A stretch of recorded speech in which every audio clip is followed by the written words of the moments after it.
Gonzalo Bluson, quien es candidato a legislador porteño por el Partido Liberal Libertario. ¿Cómo te va? Gracias por venir. Un placer que me hayas invitado, un gusto estar acá. Gonzalo, ¿qué es el Partido Liberal Libertario? El Partido Liberal Libertario es un partido que viene a traer de nuevo a la Argentina las ideas de la libertad que estaban desaparecidas hace muchos años del debate político en esta Argentina, esas ideas que creo que son tan necesarias para la Argentina entera y en particular para la ciudad de Buenos Aires. ¿Qué son las ideas de la... O sea, ¿crees que no vivimos en un país en libertad? No, yo creo que vivimos todavía en un país donde gozamos de bastante libertad, pero en los últimos 70, 80 años el Estado ha ido avanzando sobre nuestras vidas privadas y además sobre nuestra economía, ¿no? Nosotros creemos que la libertad hay que defenderla en todos los ámbitos. Defendemos la libertad en el ámbito económico, también la libertad en el ámbito de los derechos civiles, los derechos económicos, los derechos políticos, y creemos que desgraciadamente durante mucho tiempo se ha ido avanzando sobre esas libertades y es momento de que los ciudadanos recuperemos ese poder y pongámosle un freno a los gobiernos. Digamos, bueno, yo quiero un gobierno que se ocupe de estas cosas, de las cosas básicas, que me brinde seguridad, que me brinde justicia, educación, salud, pero nada más. El resto déjenme manejarme a mí, que ya estoy crecido y grandecito como para saber qué tengo que hacer. O sea, un Estado chico, con un Estado chico muy diferente al que tenemos nosotros, por ejemplo, que ha crecido sobre todo durante el kirchnerismo muchísimo más, ¿no? Yo quiero un Estado que se ocupe bien de las cosas que creo que por la que nosotros que vivimos en sociedad formamos los gobiernos. No, pero hoy, si vos hablás y todos que están de acuerdo a sostener el fútbol para todo, todos están de acuerdo con seguir haciendo recitales pseudo gratuitos porque los pagamos entre todos, yo creo que el Estado tiene que brindar principalmente educación, salud, seguridad y justicia y nada más. El resto, la verdad que nosotros hemos demostrado, la Argentina ha demostrado que nosotros como individuos podemos progresar sin la necesidad de tener un tutor que nos diga cómo tenemos que vivir la vida o en qué tenemos que gastar nuestro dinero. Yo me acuerdo el año pasado habían llamado a rebelarse fiscalmente y no pagar impuestos. Nosotros particularmente no llamamos a rebelarnos fiscalmente, a rebelarnos a fiscalizar. Del grupo mencionaban el puede haber sido, Liberal. apoyamos en algún momento a un candidato a otro partido que llamó a una rebelión fiscal, porque me parece que en un momento donde se gasta nuestro dinero en cosas tan ridículas como el fútbol para todos, como el automovilismo para todos, como traerlo a máximo en un avión del gobierno para que se opere la rodilla en Buenos Aires, creo que es casi, hay como una inmoralidad en el gasto de nuestro dinero, ¿no? Porque los impuestos salen de nuestro dinero, que apoyamos a este candidato a otro partido que llamó a una rebelión fiscal. Nosotros creemos realmente que los impuestos son excesivos y que hay que bajarlos, hay que empezar por una baja muy importante de los impuestos. Ahora, ¿propondrías ahora en esta campaña también una otra rebelión fiscal como la que se planteó, teniendo en cuenta lo que acabas de decir acerca de cómo se manejan los dineros públicos, de esa disconformidad con cómo se gastan y en qué se gasta la plata de todos nosotros y la carga impositiva que también ha ido creciendo, ¿no? En los últimos años? ¿Te parece que sería una opción de rebelión o de reacción popular? Yo creo que es importante que haya una conciencia desde la ciudadanía de que el dinero que gasta el Estado es dinero que primero nos quitó a nosotros. Entonces creo que es importante ir hacia concientizar la ciudadanía y que todos presionemos a los políticos, ¿no? Nosotros estamos realmente tratando de llegar a la legislatura de la Ciudad de Buenos Aires para ponerle un freno, porque a nivel, ese aumento de impuestos y de presión fiscal que se vio a nivel nacional, también lo vivimos los porteños en la Ciudad de Buenos Aires. Digamos, la Ciudad de Buenos Aires no es ajeno, la gestión de la Ciudad de Buenos Aires no es ajena a esa manía de subir los impuestos. Entonces creo que es muy importante para nosotros estar en la legislatura para poner un freno a los impuestos, pero además que la ciudadanía entienda de la importancia de que el peso mejor gastado es el peso que gastamos vos y yo, no el peso que gasta un político o un burócrata. Entonces es mejor que el dinero quede en nuestros bolsillos y no en los bolsillos de un político que decide discrecionalmente, puede decidir dónde va ese dinero. Entonces creo que nosotros tenemos una doble función. Vamos a tratar de llegar a la legislatura para ponerle un freno a los aumentos de impuestos, pero vamos a tratar de llegar a la gente para que la gente entienda y salga a pedir que los impuestos bajen, que creo que es muy importante.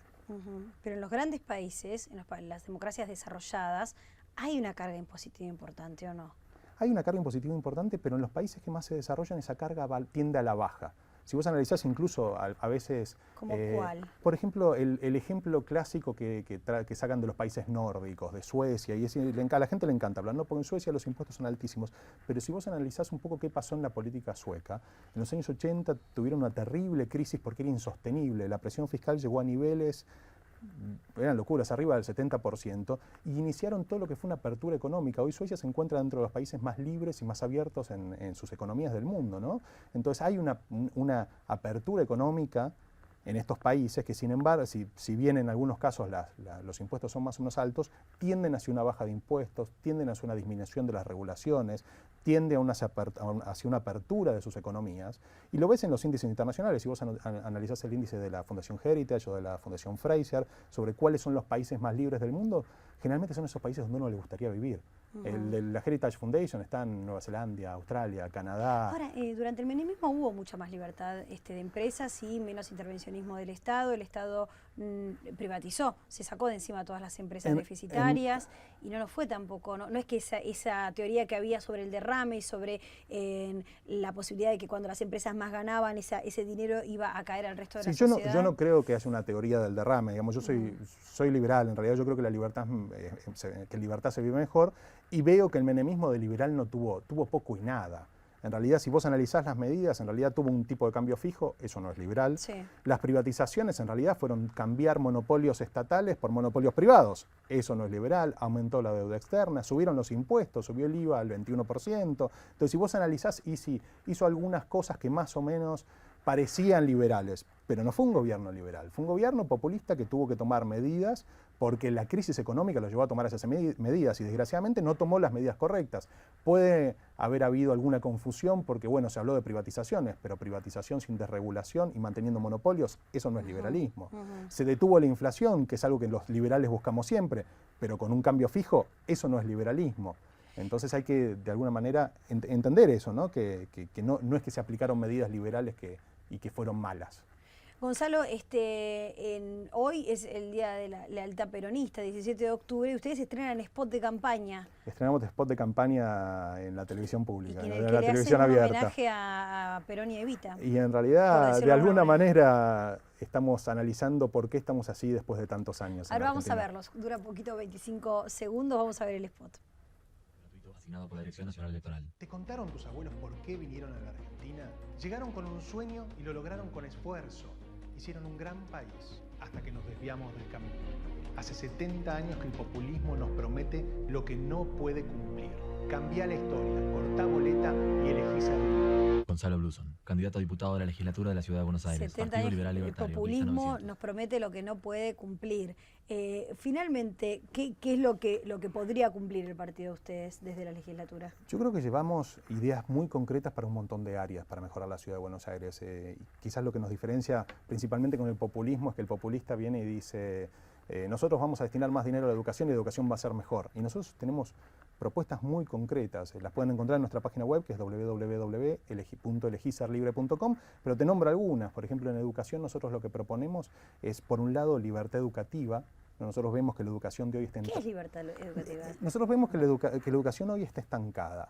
Que la educación, si vos analizás la educación que vemos ahora, por más que se hayan agregado herramientas informáticas y ahora se vea computación, sigue siendo el mismo modelo educativo de los últimos 200 años, que se creó pensando en educar soldados y obreros, y están usando ese sistema de hace 200 años para educar a los chicos del siglo XXI. Entonces nosotros creemos que el contenido y la metodología tiene que dejar de ser definida por un burócrata, por un ministro detrás de un escritorio que no tiene ni contactos con los chicos ni con los padres, ¿no? Yo creo que los colegios y los padres tendrían que tener potestad para decidir qué aprenden sus hijos, ¿no? Eso va a permitir que aparezcan... Que cada colegio tenga su metodología, su plan de estudios, que empiecen a competir, porque yo tengo esta metodología, tengo una escuela Montessori, yo tengo una escuela Waldorf, yo tengo una escuela de otro sistema, ¿no? Y empiezan a competir y que los padres decidan, no, lo voy a mandar a esta escuela porque le brindo una educación que es más acorde a las capacidades o a la individualidad de mi hijo, a lo que yo quiero para mi hijo o a lo que yo creo que es lo mejor para mi hijo. ¿Y las escuelas públicas? De la misma manera, yo creo que las escuelas públicas tendrían que tener más poder los directores y los maestros para poder optar de alguna manera por...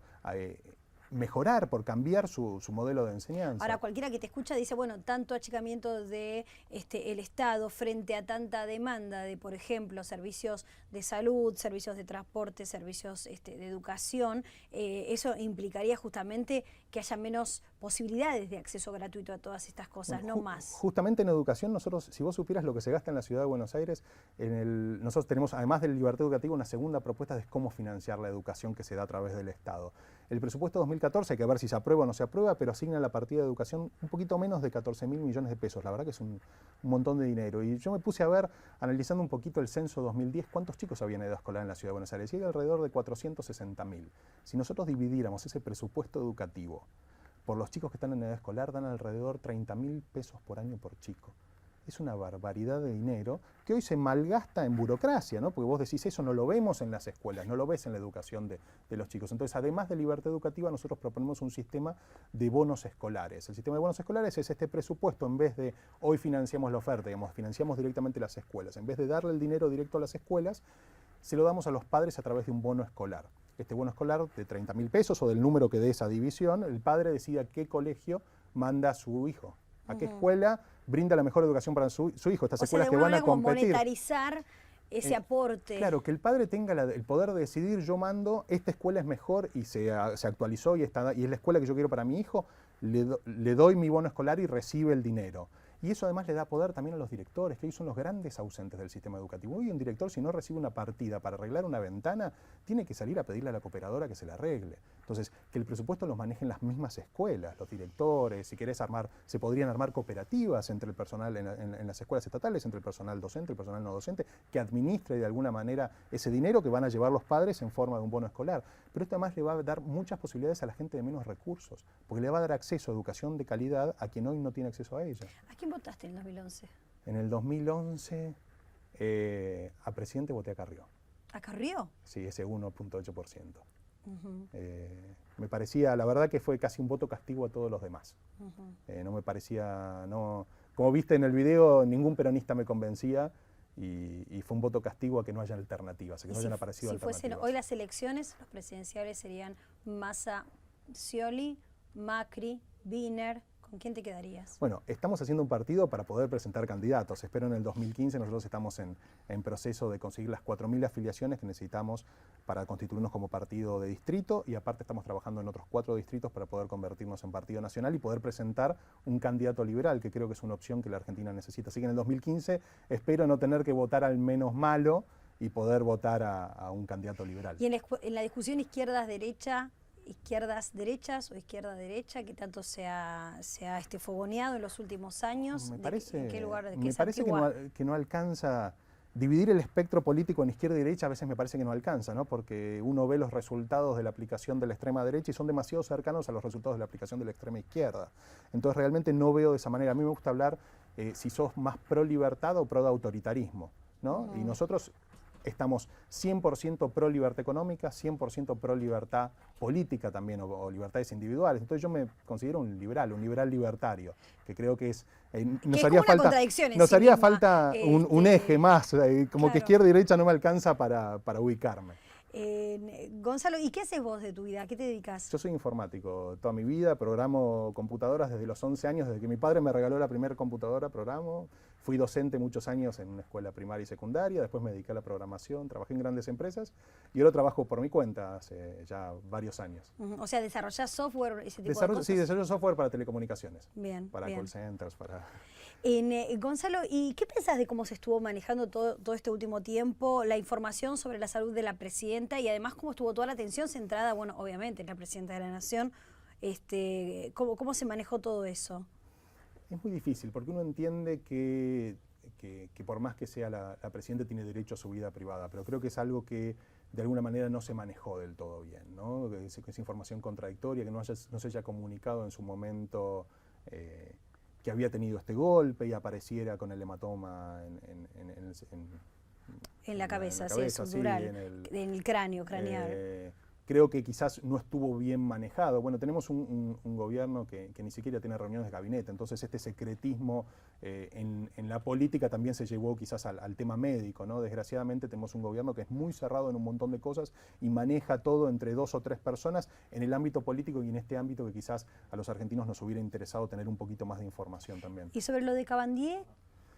¿Qué voy a decir de Cabandier? Desgraciadamente está usando una bandera terrible como es ser hijo de desaparecido para beneficio propio. La verdad que me dio vergüenza ajena pensar que esa persona es legislador hoy de la Ciudad de Buenos Aires, a donde estamos aspirando a ser nosotros. Es candidato a diputado, pero hoy es legislador de la Ciudad de Buenos Aires. ¿Te pareció interesante la reivindicación de la lucha de las madres y de las abuelas durante el kirchnerismo y la consolidación de la búsqueda de identidad, ¿no?, de los nietos? Porque de ese es un ícono muy importante, Juan Cabandier. Yo creo que es importante el derecho a la identidad si uno la busca. si uno la busca. Desgraciadamente creo que en muchos casos madre, quizás un poco menos abuela, además hacen una reivindicación de ciertas luchas que yo no reivindicaría. Digamos, para mí es terrible lo que ha hecho el Estado cuando tuvo el poder y desapareció gente, es terrible y súper condenable, y aún más condenable que los actos de terrorismo, pero creo que además ha habido actos que no es necesario ensalzar, digamos, porque el Estado y los militares hayan sido malos, no quiere decir que quienes pusieron bombas sean buenos, ¿no? Es terrible lo que ha hecho el Estado, es muy malo, es terrible lo que ha hecho la guerrilla o quienes eran terroristas. Peor es el Estado porque además estaba de alguna manera actuando en nombre nuestro, ¿no? Por eso es importante hablar, nosotros siempre decimos nunca más tanto poder a un Estado. Digamos, que un Estado nunca tenga tanto poder.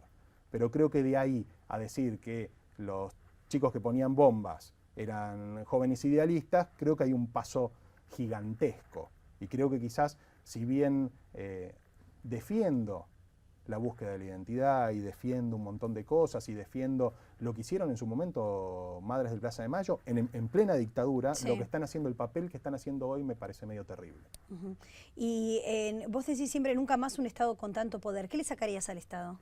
El poder de dirigir mi vida, el poder de dirigir mi economía. Yo quiero sacar el Estado de mi dormitorio, que no decida más cómo vivo yo mi vida en mi casa y de mi bolsillo. Que me deje Pero la gastar mi macroeconomía dinero. tiene que regular el Estado de alguna manera. En realidad yo quiero que todos planifiquemos. Digamos, en realidad vos tenés que entender, somos 40 millones de argentinos, ¿no? Cada uno tiene valoraciones subjetivas. A vos te gusta salir a comprar ropa, yo prefiero ir al cine. Digamos, todos tenemos escalas de valores y nos gusta gastar nuestro dinero de manera distinta. Es casi, te diría, medio naif hasta pensar que una persona, un ministro o alguien puede decidir sobre la economía de 40 millones de argentinos, ¿no? Entonces yo prefiero que cada uno decida sobre su economía y que el Estado decida sobre lo mínimo, que administre lo público. Digamos, que tengamos las calles bien, las escuelas bien, los hospitales bien. Gonzalo, ¿qué te pareció? Hablamos recién sobre algunas de las políticas de derechos humanos, pero también hubo mucha ampliación de derechos y en ese sentido el matrimonio igualitario que fue aprobado en nuestro país. Sí, estamos totalmente, la verdad que acompañamos el proceso, en su momento apoyamos la ley, incluso sacamos comunicados de prensa diciendo que estábamos a favor. Nosotros en principio hasta iríamos un poquito más. Para mí no tiene ni sentido que el Estado diga quién se puede casar y quién no. Digamos, me parece que el matrimonio es algo... prácticamente, o sea, y que no haya Estado. Pero es un ámbito tan privado. Imagínate, vos te imaginás que hay un burócrata diciendo si nosotros dos somos pareja o no. Es casi... Es nuestro, es mi vida privada. Hubo una reforma en la que lo que se hizo fue ampliar los derechos que estaban establecidos cualquier ampliación en la... de derechos, cualquier ampliación de derechos la vamos a apoyar, cualquier reducción de libertades vamos a estar en contra, eso siempre. ¿Y el aborto que todavía no se trató finalmente en el país? El aborto dentro incluso del liberalismo de los grandes intelectuales, yo no soy un gran intelectual del liberalismo, hay posturas encontradas, ¿no? Porque los liberales siempre defendemos tanto la vida como la libertad, y son esos dos derechos que están en pugna, y tenés intelectuales que defienden una postura, intelectuales que defienden otra. Yo la verdad que oscilo entre una y otra y no me puedo... Cada vez que hablo con uno de esos intelectuales, que por supuesto son tanto más inteligentes que yo, me convencen. Entonces oscilo, es un tema muy complejo, entonces el partido en general, como conviven las dos posturas, hay gente que es de alguna manera pro vida y hay gente que es pro elección, y conviven dentro del partido esas dos posturas, diría que es el único tema sobre el que el partido como sí no toma una postura. Gonzalo, muchísimas gracias por haber venido a Infobae. Un placer estar acá.